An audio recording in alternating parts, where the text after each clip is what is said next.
Hello and welcome to another edition of Cheers PA Beer Talk. I am, of course, your host, Mike Lintal. We are excited, as always, to sit down with the best and brightest minds in craft beer in the state of Pennsylvania. And today we have a real treat joining us. It is the co-founder and CEO of Triple Bottom Brewing in Philadelphia, Tess Hart. Thank you so much for joining us today and the program with us. Thank you, Mike. I'm so glad to be here. You got it. I'm really excited to get into your love and commitment of being a mission-driven brewery. But before we get into the deeper waters, the first question we ask everyone is there a specific beer or beer memory that brought you into wanting to know more about craft beer or get more involved and maybe open your own brewery? Do you have a story there for us? Yeah, I mean, there's so many beer stories. I think it's going to be hard to pick one, but I think the sort of pivotal moment for me, I had been a huge fan of craft breweries for a long time and had the chance to go with my now husband to South America. And we went to a place called Cerveza Austral, which is the southernmost brewery in this hemisphere, in the Western hemisphere. And there they sort of specialize in lagers, which I love. And we just had this experience that I think crystallized for me how much beer brings people together. I had always found that in breweries, people talk to each other in ways that they don't in other spaces. And here in this place, in this town that we had never been to, in a language that we spoke only a little bit, we were connecting with people, telling the traveler stories, talking about beer and their experience on the tour. And it just was this really powerful moment of connection that I think, I didn't find any place else on that trip. And it really made clear that I think people come to breweries looking for a story, not just a drink. And in that they connect with each other in these really powerful ways. And it seemed like this was something special. And that was what got me wanting to explore having my own brewery a little bit more. Well, you've done it. Congratulations. Thank you. You've been open a little over a year now, and we're coming up on 2. Yeah. In some of the hardest times to ever open, not only any business, but a brewery, and having to maybe adjust your business plan a little bit, kind of on the fly. Did you plan on canning as much as you do when you opened, or was that some adaptation of the pandemic? Everything's an adaptation of the pandemic at this point. Good answer. Yeah. So we had been open 6 months when the pandemic shut us down, and we had built our brewery to be entirely taproom driven. Mm-hmm. We maybe had sold 2 kegs to some other bars just as special events, and that was it.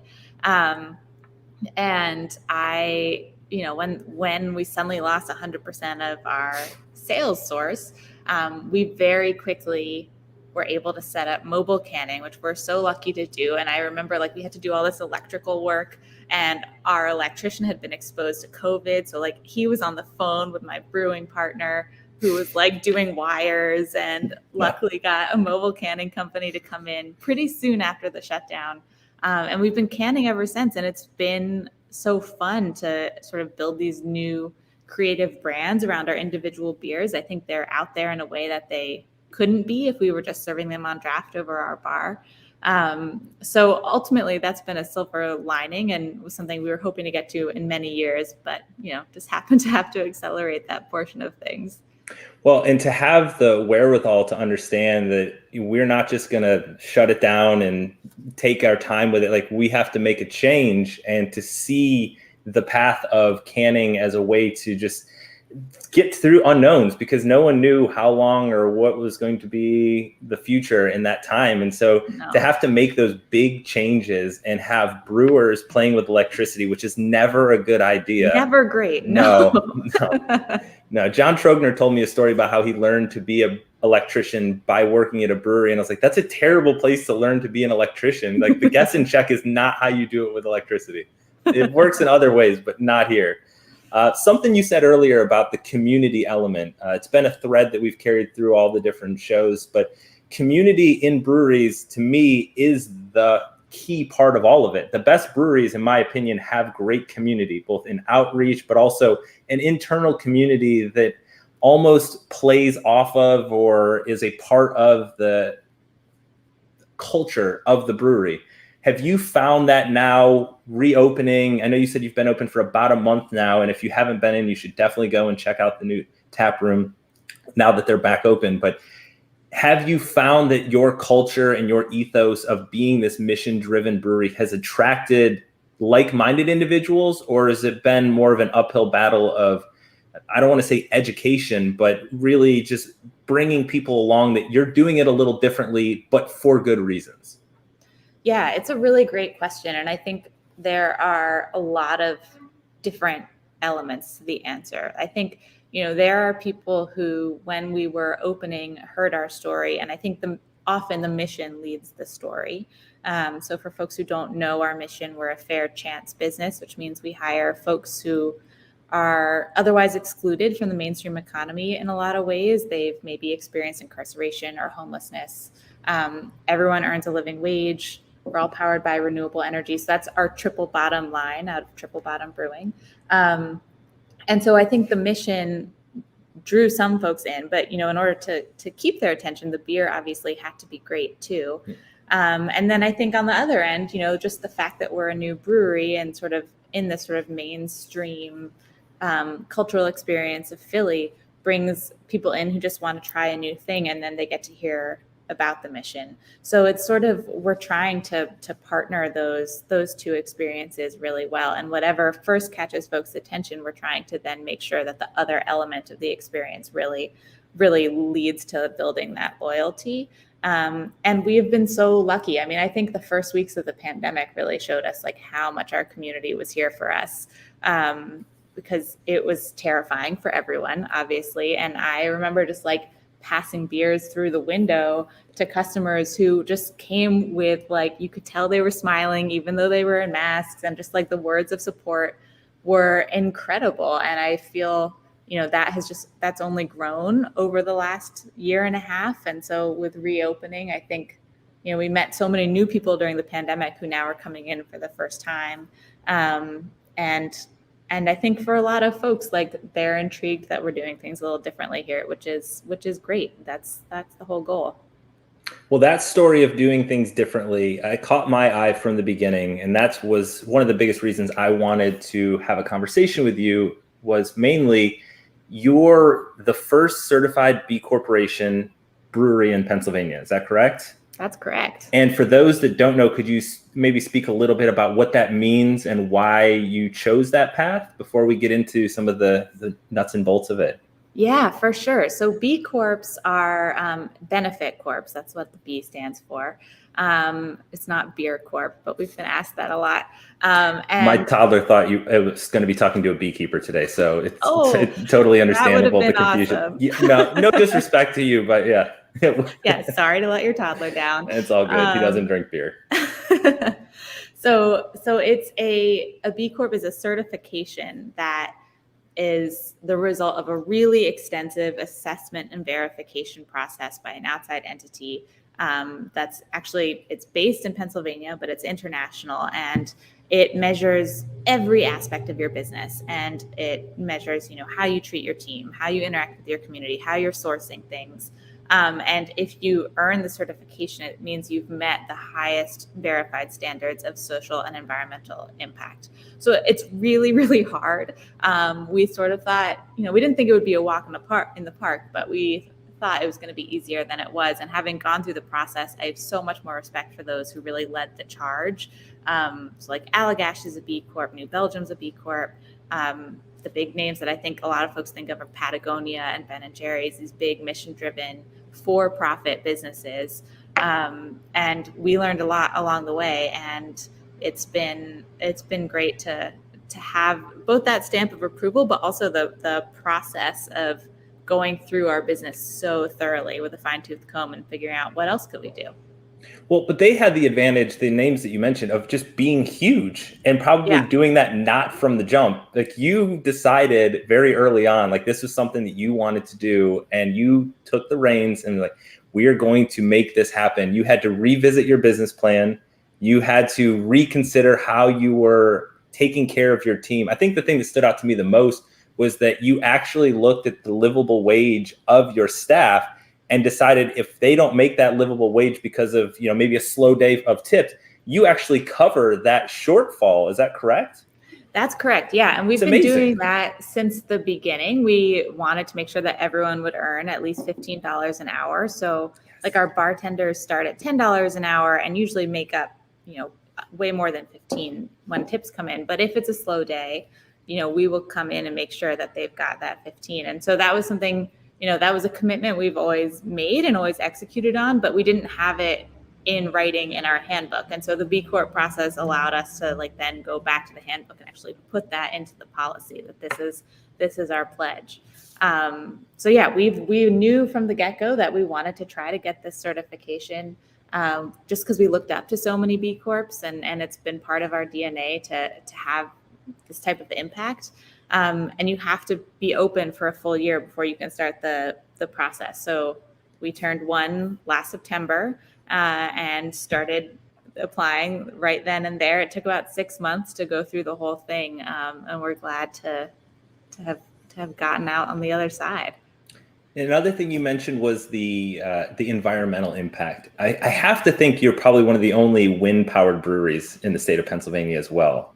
Is there a group of wind-powered breweries? Do y'all get together and talk about this and the coming gale? That'd be awesome, right? We totally should. I remember that Yards at their first spot was wind powered. I assume that's carried through to their new location, but I don't know. So it's something we should form a little guild and figure out how to channel the wind even better.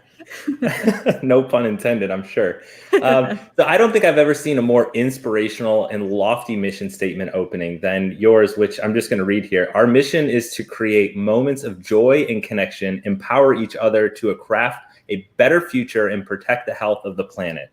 I just love to hear a story about you personally seeing that mission statement come to life and perhaps share some of those moments of connection and empowerment that you've seen.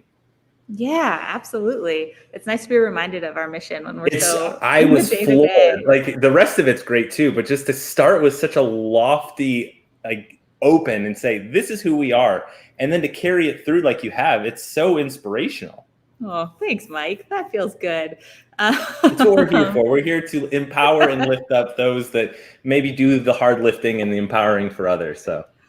So I would say it's something that, that mission has definitely carried us through. And you'll notice that beer isn't actually part of the mission, because we figured that's a given. It was implied, right? Yeah. If we're a brewery, obviously we have to make the best beer that we can make. So what else are we doing? And for us, it's, I think, mostly coming down to the space that we've cultivated and how we make sure to invite lots of people into it in a really active and intentional way. So as we were building it, we would have the neighborhood association come through and have meetings and get their ideas.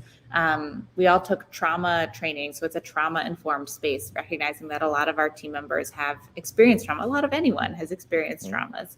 And we meet a lot of our team members through nonprofit partners who are incredible. And I think that for me, the daily affirmation of the choices that we've made is just seeing how incredible our team members are and just the pride that they take in their work here for a good reason. They're so excellent at their jobs, and the way that they support each other it's amazing. And to know some of the stories of what they've experienced in their past, and to see them flourish. And, one of our team members routinely gets asked if he's the owner here, just because of the way that he commands the space. This is his space, and it's fantastic. And I think then building on those partnerships with our nonprofit partners and having, other folks who are maybe involved in the Community Bail Fund. So having a big fundraiser here for that, and all the people that brings in, to really celebrate together and meet each other across different experiences. It's just an ongoing joy for sure. That's so inspirational. And it has to be very rewarding to see something that I'm sure people, as you were explaining your business plan to friends and family, and just some circles just don't understand doing things a little differently, because they're why? It would obviously have been done that way if it's a good idea. So why would you even consider something like this? But to commit to these things and see them come to fruition. And not only that, but to be embraced by individuals and by the community. I think the space that you have there on Spring Garden and being in what could be called a transitional neighborhood, but being committed to being for that community. I had a very similar conversation with Melissa at Love City about, we're here not to change the neighborhood, but to be an advocate for the neighborhood and for the community, and be a space that everyone feels welcome, but also advocates for this area, and not just to capitalize on a shifting gentrification or changing of a neighborhood. And I think that if enough intention of that approach is carried through in these neighborhoods, it's going to provide great opportunities without having people taking advantage of these growing opportunities. And I think it's wonderful. I mean, clearly you're an advocate for your communities as a business owner, brewery, and just as a human inhabitant of our shared existence. What has helped ground you to these missions through the first year of your operation? And have you had any moments of doubt where you're like, am I doing it the right way? Should we reconsider and like take the easier way out? I think that honestly, the mission has kept me going through this really hard time. I think if we were just making beer, which, is a great thing to do, but for me, if all I was doing, working 80 hours a week and not taking a paycheck this last year, was making sure that our beer went out into the world, it would have been hard to keep going. And I think that the fact that we were trying to preserve what we had literally just built, and all of the team members who built it with us, and make sure that this space and these opportunities stayed here for them, that was what kept me going. And so the mission was never in question, and there could never be any shortcuts. And it's tough, when we built our business based on this taproom model, which is the highest margin you can really get with beers in a keg over the bar. And that is what allows us to make sure that we're paying a living wage. We're paying, our base rate for a bartender is more than 3 times what the industry standard and minimum wage is. So our payroll costs are way higher, and that makes our bottom line, it's just all a little bit tougher. And we built this model because we thought we could do it. And then this model totally disappeared from us. And so being able to stay true to our commitment has been really hard. And we're super lucky that we got the PPP loan in the beginning, and we were able to pay all of our team members to stay home, actually, because we didn't want folks to take public transportation. We were sending tips in the mail. This was...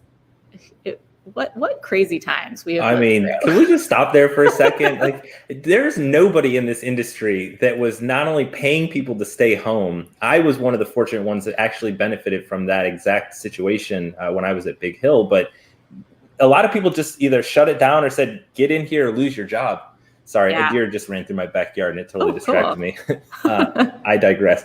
But I just think it was so important to treat this thing as serious as it was, but also to treat the people that built these businesses as human beings and not just, disposable widgets. They're like, oh, I can't make any money off of you now, so you have to go away and figure this thing out. And still taking the PPP money and not dispensing it the way that it should have been. I'm so happy to hear that someone was doing it the right way and taking care of the people. That's just a wonderful reminder of how committed you are to the people, and the people being what makes your brewery so strong. That brings me to Crafted for All, which I think is such an amazing organization. Yes. Can you share a little bit about that organization and how you got hooked up with them and what great things you've been able to do in their model? Yeah. So Crafted for All is an organization founded by Dr. Jackson Beckham, who is the diversity ambassador for the Brewers Association. And so I got to see Dr. J at a craft brewers conference a few years ago before we opened. And it was my second conference. I had been a couple years before that. And the first time I went, I was honestly disappointed and exhausted. I was one of the few women in the room. in any room. Being on the trade floor felt really uncomfortable and predatory, and I just was really frustrated with the state of this industry that I loved. And fast forward a few years, I think a lot of people had come to that same conclusion, and I was so impressed when the Brewers Association hired Dr. J, and she's really led the charge in so many conversations. And so the next conference I went to, diversity and inclusion was such a huge part of the narrative. And I would say huge credit to Brewers Association and specifically Dr. J for bringing that to the forefront. There's so much more we can do, but we have really gotten started, and it's amazing. And I think what Dr. J has done with Crafted for All is actually take this conversation and turn it into a set of actions that breweries can commit to. And it can be as simple as, engaging with your neighborhood through different events, as sort of more DNA changing as like how you're approaching your hiring. For us, it was a really easy sign on because it sort of was a lot of things that we were already doing. And so it was just a nice step of solidarity to be able to join into other breweries who have also, some of them have also already been thinking about this. And for some of them it's new, and all together to be able to sort of make this statement that this matters and that there's so many different ways to take the first step, that it doesn't have to be a scary, intimidating thing, that there is this network of people who want to support, and there's this plan that, can be sort of tapped into from so many different angles. What is the lowest hanging fruit? And that's start there and then keep going. And so I think that's what Crafted for All has really sparked in the industry, and it's amazing. Well, and I would say the pandemic has kind of illuminated a lot of the challenges within the service industry, society as a whole, but this industry has always been one that's known to have, like you mentioned, predatory issues, misogyny, harassment, and they were just considered to be part of the recipe. And I'm so happy to hear that your experience from one conference to the next was completely different, and that terrible experience of what it had to have been like to be one of the few women in that very toxic masculine space of what the brewing industry was pandering to 5 years ago versus now, to see where it's come and at least acknowledging issues and opening conversations and allowing conversations to be had. It's just a time for a lot of listening and a lot of growth, in my opinion, but to see the growth and the empowerment of people like Dr. J, who is doing tremendous work, it has to have been very rewarding for you to see like the things that you were feeling were actually addressed. Because how often does that really happen when people have those intrinsic traumatic experiences and then it's just like it continues on and you're just expected to live with it? Yeah, absolutely. I think that's super insightful. And I think one of the hard things about being a woman in this industry, or I would imagine being a person of color in this industry, is that sense of feeling pretty alone in your experiences. And that's the total antithesis of what beer and brewing is supposed to be. It's supposed to be about bringing people together and finding ways to connect and share understanding. And so I'm really happy to see changes happening. I'm really sad that it's taken this long and that it's still going to be an ongoing process. I think we've seen that this year as well. We've had sort of our own Me Too movement this year, and thank goodness.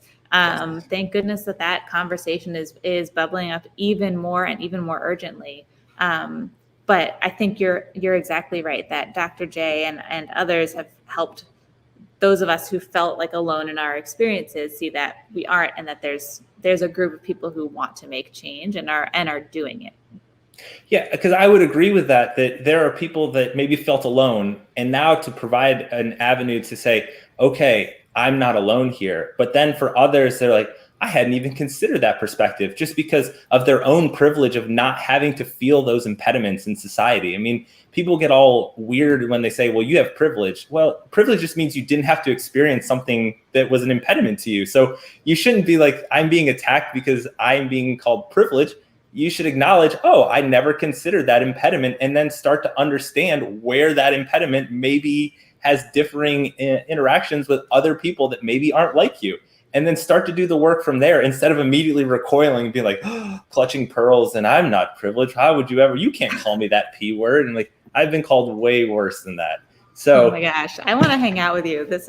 Yes, we could we talk should do all the it. time. Yes. I am a stay-at-home dad, father of two, so my circle is pretty limited. But I was just on a soapbox yesterday. I get a lot of the, oh, you're doing such great work, and oh, you really have your hands full every time I go to a grocery store, because I have two children. It finally broke me yesterday where I stopped the woman. I was like, would you say this to a woman, or like, am I just like a special case? She's like, well, no, I wouldn't. I was like, but I remember those think days. About that. Yeah. And I was like, so you remember those days? Did anyone ever say that to you? And she's like, well, no. I was like, well, let me be the first to say you must have had your hands full, and thank you for all that you did. It was, I don't understand it. I talked to some of my other mother's friends that are just like, it's so frustrating that you get treated like you're doing gold star work and literally you're just doing the bare minimum. And I'm just trying here. That's all I'm doing. But that's all you're supposed to do as a parent. Sorry, we're supposed to talk about beer here, not kids. I love it. Time. All right. So is it true that Triple Bottom got its start in home brewing in a garage? Yes. That's true. Okay. That is true. Can you paint the picture of what it was like in those early days of like, all right, we're interested in opening a brewery. Let's take on this hobby. Any great stories, both good or bad, that came out of that you think back now and just like, how did we even make it here when we were doing that? Oh my God. I think that all the time. So it started as me and my husband, Bill, and we were home brewing in our our tiny kitchen during grad school, on the stove. And then we were like, this idea has legs. We want to try to pursue it. We're obviously not going to be the ones who bring the beer part to life. Like, our brewing is very limited. And so we met Kyle, who's our third partner and our head brewer. He had been brewing at Stone Brewing Company in San Diego, and had just moved back home to Bucks County, just north of Philly. And so we started brewing together, and he had a home brewing system too, but it was like, you could make 20 gallons at a time. Yeah, he had legit probably like roll it out on casters into the driveway and fire up the gas. And so that's beautiful. What we would do. And for some reason, it always either snowed or was 100 degrees whenever we brewed. And it would be, 12, 13-hour days, because we'd have to build the system and take it apart and clean it every time. And at one point, a police officer stopped by, and we thought, we must be breaking some law. But he just really wanted to try the beers. But I just remember Kyle's mom from upstairs looking down, because this police officer was hanging out for quite a long time. And she was so anxious that we were all going to be taken away. And fortunately we weren't. All the neighbors were very supportive, very curious. It was like quite a thing to see. One of our beers froze when it was bottled, because it had to be moved out of like the flooded garage. It still survived. So, a lot of trial and error, but it's really nice to not have to build a brewery every time you want to brew beer. It's just sitting there now. It's nice. It's just so pretty and shiny, and you got to love it for what it is. One other thing I want to ask you about was the Joy Box, because I think it's such a great, another, like you said, adaptation of the pandemic, I'm sure, but anything that gets beer and Weckerly's together that ice cream is tremendous.